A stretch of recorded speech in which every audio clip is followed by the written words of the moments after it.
আসসালামু আলাইকুম এভরিওয়ান। আজকে তৈরি করে দেখাবো শুধুমাত্র একটি ডিম দিয়ে ভাইরাল ডিম পেঁয়াজুর রেসিপি। এই নাস্তাটা এতটাই মজার হয়ে থাকে আর ঝটপট তৈরি করে ফেলা যায়, তৈরি করে না খেলে বুঝবেন না। বিকেলের নাস্তায় কিংবা ইফতারের আগ মুহূর্তে ডিমটা সিদ্ধ করা থাকলে হাতে মাত্র 10 মিনিট থাকলেই নাস্তাটি সহজেই তৈরি করে ফেলতে পারবেন। চলুন তাহলে আর দেরি না করে ভাইরাল ডিম পেঁয়াজুর রেসিপিটি দেখে নেওয়া যাক। রেসিপি ভালো লাগলে কিন্তু লাইক দিতে ভুলবেন না। ডিম পেঁয়াজুর রেসিপি তৈরির জন্য আমি এখানে একটা ডিম আগে থেকে সিদ্ধ করে রেখেছি। এখন ডিমটাকে ভালোভাবে খোসা ছাড়িয়ে ধুয়ে নিব। আমার বাসায় যেহেতু মানুষ একদমই কম, তাই আমি একটা ডিম দিয়ে 6 ভাগ করে 6টা নাস্তা তৈরি করব। আপনি চাইলে কিন্তু বেশি ডিম দিয়েও তৈরি করতে পারেন। আর ডিমটাকে আমি 6 ভাগে ভাগ করে নিচ্ছি। আপনি চাইলে আস্ত ডিম অথবা অর্ধেক করে কেটেও নাস্তাটা তৈরি করতে পারবেন, অথবা একটা ডিম 4 ভাগ করে 4টাও তৈরি করতে পারবেন। তো আমি যেহেতু একটু চিকন চিকন ছোট ছোট করে তৈরি করতে চাচ্ছি, তাই 6 ভাগে ভাগ করে নিলাম। এখন একটা বোলে নিয়ে নিচ্ছি 1 কাপের মতো পেঁয়াজ কুচি। পেঁয়াজটা একটু পাতলা করে কাটার চেষ্টা করবেন।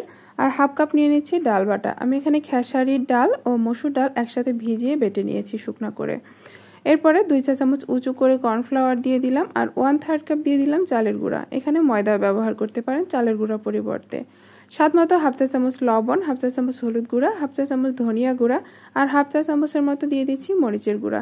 এখানে কাঁচামরিচটাও দিতে পারেন, তবে আমার ছোট বাচ্চা আছে এই জন্য আমি কাঁচামরিচটা দিলাম না।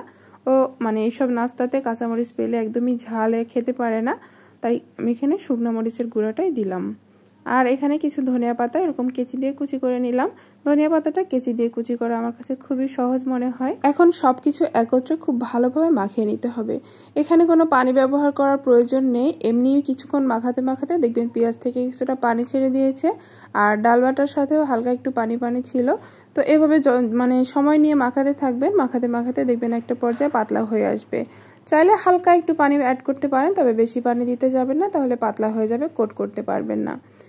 জিরা গুঁড়াটা দিতে ভুলে গিয়েছিলাম, তাই এই পর্যায়ে হাফ চা চামচ ভাজা জিরার গুঁড়োটা দিয়ে দিলাম। এখন খুব ভালোভাবে আবারও মাখিয়ে নিব যতক্ষণ না একটু ভেজা ভেজা ভাব চলে আসছে আর পেঁয়াজটাও হালকা নরম হয়ে আসছে। সবকিছু মাখানো হয়ে গেলে একদম শেষ পর্যায়ে দিয়ে দিব সামান্য একটু বেকিং সোডা। তো আমি এখানে বেকিং সোডা দিচ্ছি, তাই সামান্য পরিমাণ দিয়ে দিলাম। আপনি চাইলে বেকিং পাউডারও ইউজ করতে পারেন, সেই ক্ষেত্রে একটু বাড়িয়ে দিবেন, অর্থাৎ হাফ চা চামচের মতো দিলেই হবে। বেকিং সোডা দেওয়ার পর খুব ভালোভাবে আবারও মাখিয়ে নিয়েছি। আমি যেহেতু ডিমটাকে 6 ভাগে ভাগ করে নিয়েছি, 6টা চপ তৈরি করব, তাই এই পেঁয়াজের মিশ্রণটাকে আমি 6 ভাগে ভাগ করে নিচ্ছি, যাতে সবগুলো চপ একই সমান হয়, ছোট বড় না হয়। 6 ভাগে ভাগ করা হয়ে গেছে। এখান থেকে একটা একটা করে নিয়ে এরকম পেঁয়াজের মতো করে পাতলা করে নিচ্ছি, যাতে ভেতরে ডিমের পিসটা সুন্দরভাবে এঁটে যায়। তো এরকম ভাবে করে নেওয়ার পরে 1 পিস ডিম দিয়ে এরকম খুব ভালোভাবে কোট করে নিতে হবে, যাতে কোনো দিক দিয়ে ডিমটা বের হয়ে না যায়। সাবধানে এটাকে চারপাশ দিয়ে কোট করে নিতে হবে, যেরকম আমরা ডিমের চপ তৈরি করে আলু দিয়ে, তো সেরকম ভাবে কোট করে নিতে হবে।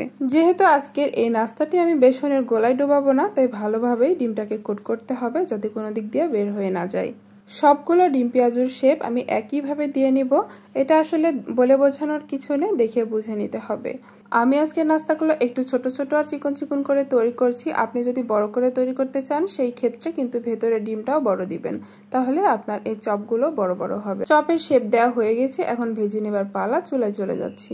ছোট্ট একটা প্যান বসিয়ে দিয়েছি আর প্যানটা গরম হয়ে আসলে দিয়ে দিচ্ছি পর্যাপ্ত পরিমাণ তেল। তেলটাকে ভালো মতো গরম করে চুলার আঁচটা মিডিয়াম টু লোতে রেখে নাস্তাগুলো ভেজে নিব।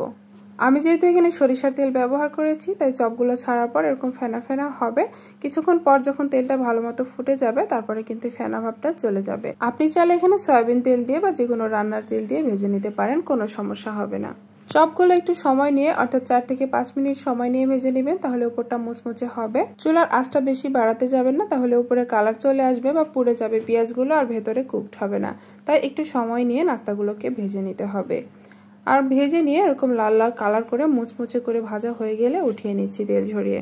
ডিম পেঁয়াজের চপগুলো দেখতে কিন্তু অসাধারণ হয়েছে, দেখেই খেতে ইচ্ছা করছে আবারও। তো এভাবে করে আমি আরেক ব্যাচ ভেজে নিচ্ছি। যেহেতু আমি ছোট্ট কড়াই ব্যবহার করেছি, তাই আমি 2 বারে ভেজে নিচ্ছি। আপনি চাইলে বড় পাত্রে ভেজে নিতে পারেন, সবগুলো এক ব্যাচে হয়ে যাবে। ডিমটা যদি আগে থেকে সিদ্ধ করা থাকে আর পেঁয়াজগুলো কুচি করা থাকে, তাহলে কিন্তু খুব কম সময়ে ইফতারের আগে ঝটপট এই নাস্তাটি তৈরি করে ফেলতে পারবেন। সবগুলো একইভাবে ভেজে নেওয়ার পরে সার্ভ করে নিচ্ছি। দেখতে কিন্তু ভীষণ লোভনীয় হয়েছে আর উপরটা অনেক মুচমুচে হয়েছে। আপনারা অবশ্যই বাসায় ট্রাই করে দেখবেন। আর ইফতারে অথবা বিকেলের নাস্তায় বাচ্চাদের এটা তৈরি করে দিলে খুব পছন্দ করবে। আর বাচ্চারা তো এই ধরনের নাস্তা দেখলে আগে টমেটো সসটাই খুঁজবে। টমেটো সসের সাথে আসলে এগুলো খেতে অনেক বেশি মজার হয়ে থাকে।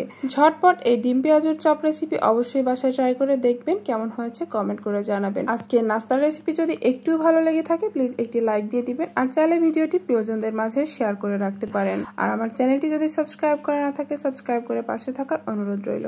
আজকের মতো এখানে বিদায় নিচ্ছি। এতক্ষণ সাথে থাকার জন্য সবাইকে অসংখ্য অসংখ্য ধন্যবাদ। আসসালামু আলাইকুম।